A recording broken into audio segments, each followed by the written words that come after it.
So, is it true that Oprah didn't set out to make a bombshell interview about Harry and Meghan? Or is that just a clever deception because Oprah has realized that the balance of power has shifted? Hello everyone, welcome to Real News Network. My name is Brittany, and today we're going to be talking about some of Oprah Winfrey's recent comments about her interview with Prince Harry and Meghan Markle that happened last year in 2021 in March, and really how terrible that interview has aged, not just for Oprah, but for Harry and Meghan as well. This interview has really highlighted kind of how narcissistic they are, how vain and vapid they are, not to mention the fact there were many things that both of them said that were either contradictory of each other or just have been found out to be entirely untrue. And I just kind of wonder if Oprah Winfrey's looking at all this, trying to either backtrack or just kind of thinking to herself, maybe I really did back the wrong horse here. But if you guys haven't been to Royal News Network before, hello, my name is Brittany, and on this channel we will talk about everything related to royals. So that's news, gossip, fashion, jewelry, television shows, movies, and history. We will do it all right here. So if you want to subscribe, that would be fantastic. So the video that I completed earlier that I will drop most likely before this one will kind of have my summation of what happened today in terms of Queen Elizabeth and her mourning and kind of process of grief that the country of the United Kingdom is going through. So if you want more on that, I would suggest checking out that video. I will link it down below. But what I wanted to talk about today is kind of these comments that dropped yesterday from Oprah Winfrey. So Oprah Winfrey did kind of the famous Harry and Meghan interview where she went, "What?" You know, and Meghan made these very salacious allegations against the royal family, that somebody made a comment about Archie's skin tone multiple times. Harry then came on and contradicted it and said it was just one time before they were dating. Meghan said it was while she was pregnant. So, you know, that story has no corroboration between them. They couldn't really agree on the night Meghan, you know, claims that she wanted to take her life. They kind of have a disagreement on that story, and there were just a lot of inconsistencies in this story. And Oprah Winfrey, much to her fault, did not follow up on any of these inconsistencies and did not follow up on just kind of basic things, and has kind of really looked like a fool throughout this last year when it comes to Harry and Meghan. And I wonder if she's really beginning to consider kind of the damage that's done, or is just trying to kind of try to cover for the two people within the royal family that she has somewhat of a connection with. Because I would almost guarantee that Prince William and Catherine, the Princess of Wales, would not even give her the time of day anymore. I almost said Cambridge. Princess Catherine. I should just say Princess Catherine that way, and I don't end up confusing myself too much. And I bet you that is kind of driving her a bit nuts right now. And so it's just kind of interesting. So let's just go ahead and take a look at this little clip, because this is what has a lot of people, especially me who kind of runs a pseudo news outlet, kind of scratching your head going, yeah, really? Are you joking right now? So listen to this. I was as surprised by the bombshell as everybody else. I was doing an interview to offer them a platform to tell their story about why they left. And that was my number one intention, was just clarity on why did you leave? All right, that's a joke. That really truly is a joke. And goes to show you kind of Meghan and Oprah are kind of, you know, similar people, because that's ridiculous. Of course you want the bombshell. You're a journalist. You are going after the things that'll make people stand up and pay attention. That's what you want. You want a news article, an interview to be something people talk about for years, for a good reason. Unfortunately, I think this interview, again, has aged utterly badly for Oprah Winfrey. She just, again, looks like a fool, and that she was just taken for a ride by Harry and Meghan because she didn't follow up any questions with them. And so this is kind of her little attempt to maybe deflect that. But again, it just sounds from somebody who is a supposed journalist that she claims she wasn't searching for a bombshell interview. She just wanted to give them a platform to explain themselves. I was like, give me a break. I don't buy that at all. I think that's completely ridiculous. Perhaps Meghan did leave a thing or two out that she hoped would really, you know, sink into Oprah and would get the reactions that she wanted. But, you know, it was a highly choreographed interview.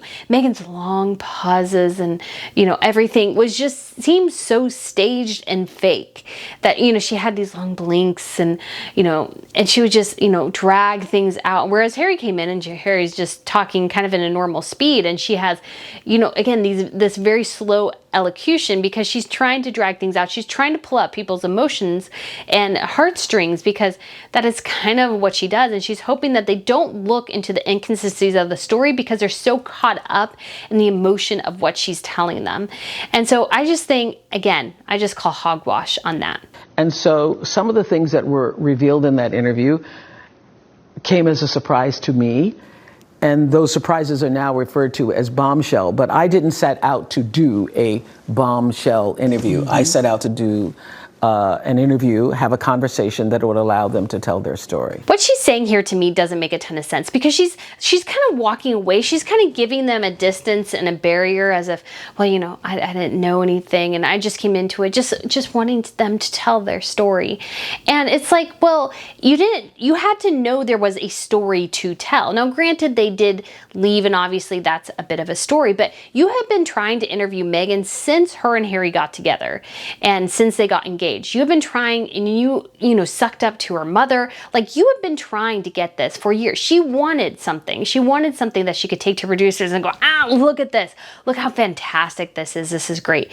And her just kind of like talking about, well, these are revelations that became bombshells. I mean, just come on, come off it. That's just ridiculous. Like the way she's talking about it, you can just tell she's trying to put like a separation between, the interview and herself. And it's just not working. It's just kind of, I don't know. I just don't buy it. Do you?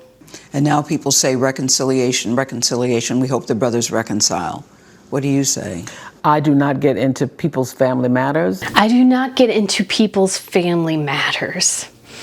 I mean, I call BS on that. I mean, come on. That's the thing about the royal family is that it's a family. You knew the family dynamics were going to be a huge part of it. You didn't care if you blew a family up.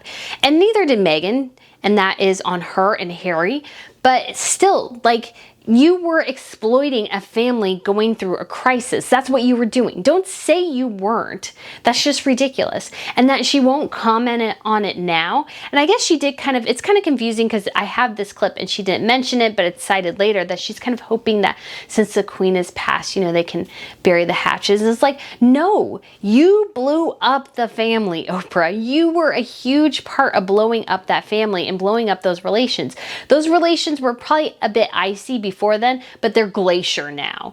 And you only have yourself to blame, and you only have yourself to blame that apparently there's some rumors going around, and I don't believe it in the slightest, really, but I could also kind of see it, that Oprah was trying to angle to get an invitation to the funeral, and it's like, oh, heck to the no. Prince William and King Charles now won't even give you the time of day. If they saw you, they'd kick you in the hiney and kick you out of Westminster Abbey because you contributed to this great fracturing of what was once a pretty good relationship. Now, Meghan was the huge part of it, but Oprah played into it too. Oprah played by Meghan's fiddle, and Oprah allowed herself to kind of get dragged into this. And again, she did not push Meghan on any of her inconsistencies in the interview.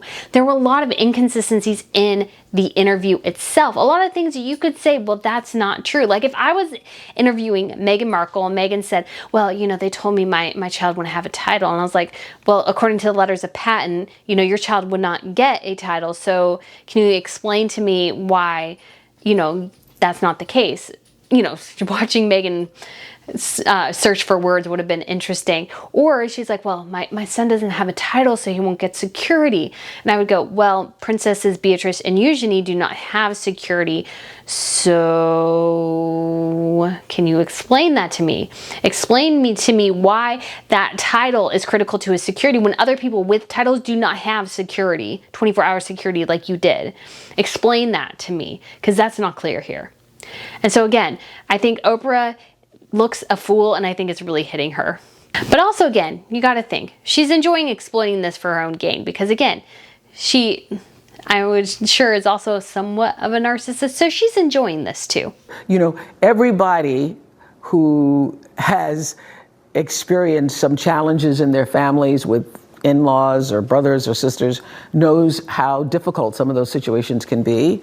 And I'm sure that, for the royal family, it's no different.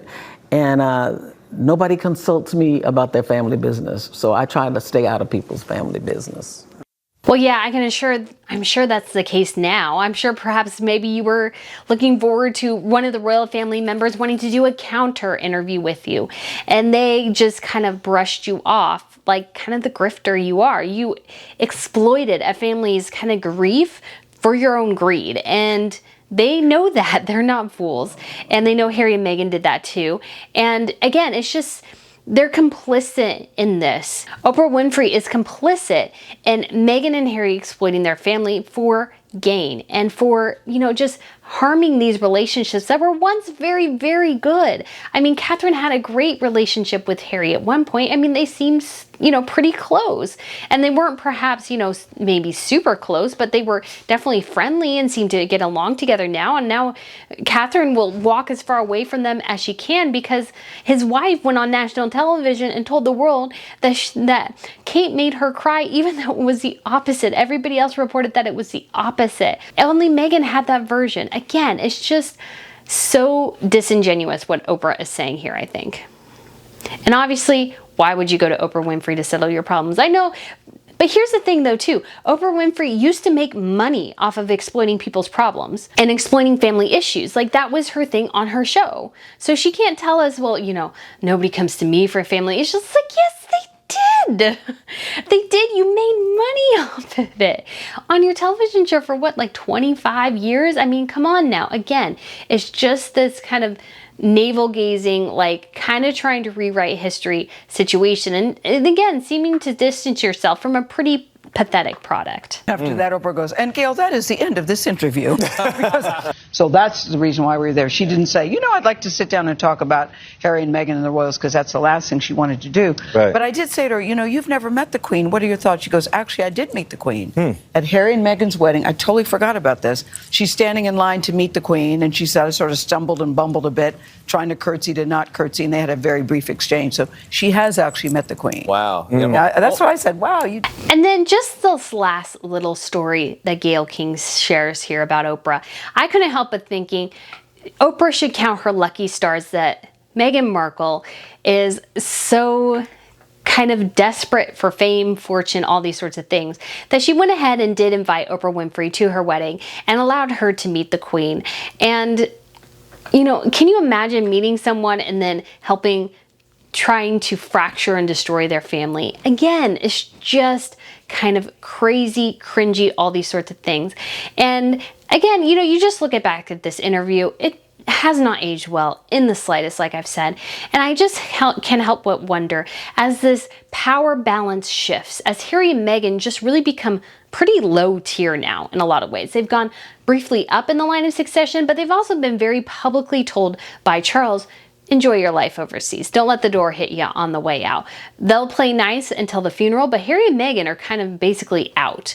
And it's very clear that, hey, if you wanted a deeper road, if you wanted a deeper insight, you backed the wrong horse, because the power now resides not with Harry and Meghan. It resides with the palace. It resides with Charles, Prince William, and Princess Catherine, the Prince and Princess of Wales, and their future children. That's where the future is going. Any inroads Oprah Winfrey thought she might have to interview any other royals have well and truly died. Although, just to get back at Harry and Meghan, how funny would it be if Catherine and William sat down with Oprah Winfrey and that interview went wild around the world and they shared the truth about Harry and Meghan. Although I would hope they don't go with Oprah Winfrey, because again, she's definitely on Team Sussex.